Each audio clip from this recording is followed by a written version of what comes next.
欢迎收看6小时的财经快讯。首先这条是2020年民主党初选中，卡马拉·哈里斯以进步主义者身份参选，拜登更倾向中间路线并获胜。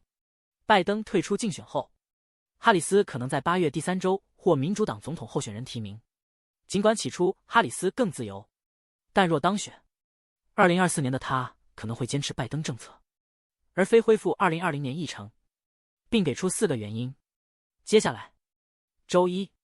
美国股市上涨，科技股领涨，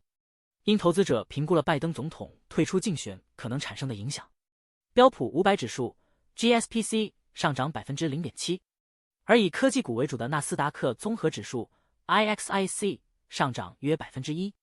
均创下自4月以来最严重的周线跌幅。道琼斯工业平均指数 DJI 抹去了早盘涨幅，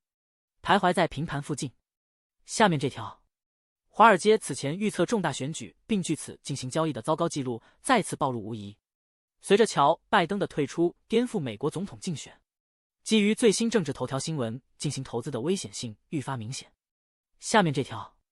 若哈里斯成为民主党候选人或赢得大选，其对拜登哈里斯政府经济政策的重点不明，但他对人工智能表现出兴趣。拜登签署人工智能行政命令时，哈里斯参与制定。拜登结束竞选后，哈里斯成民主党领跑者，其在技术方面的记录受关注，可能利用硅谷人脉或支持。竞选团队已获捐款。总体经济政策或与拜登无实质不同。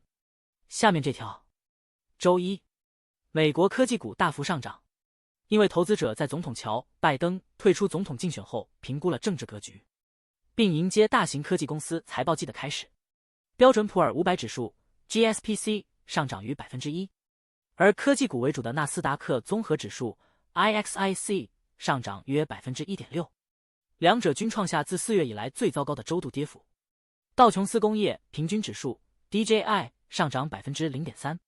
下面这条，特朗普定罪和拜登糟糕的表现后，共和党筹得巨额资金。然而，拜登退出并支持哈里斯后，民主党筹款激增1亿美元，特朗普遇刺也可能为共和党筹款提供动力。下面这条，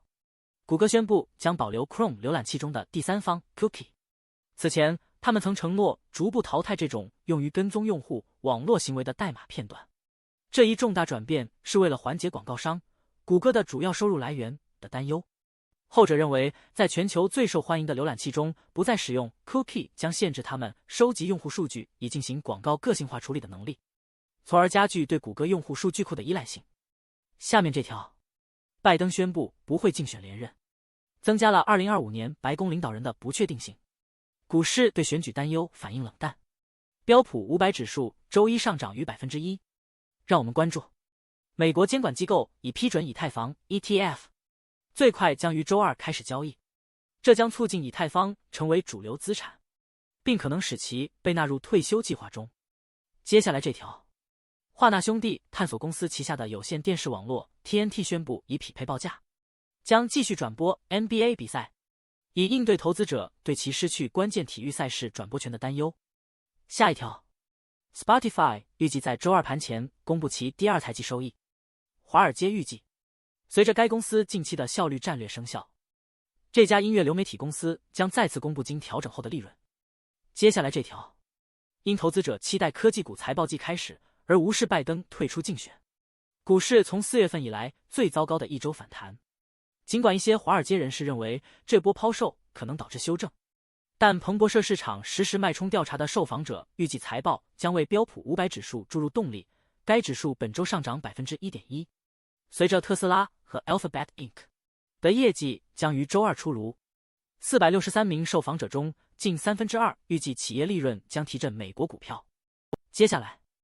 原油价格连续3日下跌，因市场关注供应量增加和需求疲软。尽管美国总统竞选风波，市场反应平淡，预计第4季度供需平衡，明年将转为过剩，导致布伦特油价跌至每桶70美元中高位。最后为您播报的是，油价维持在6周低位附近，交易员等待市场平衡的新线索，包括美国库存前景。以上是过去6小时的财经快讯，我们6小时后见。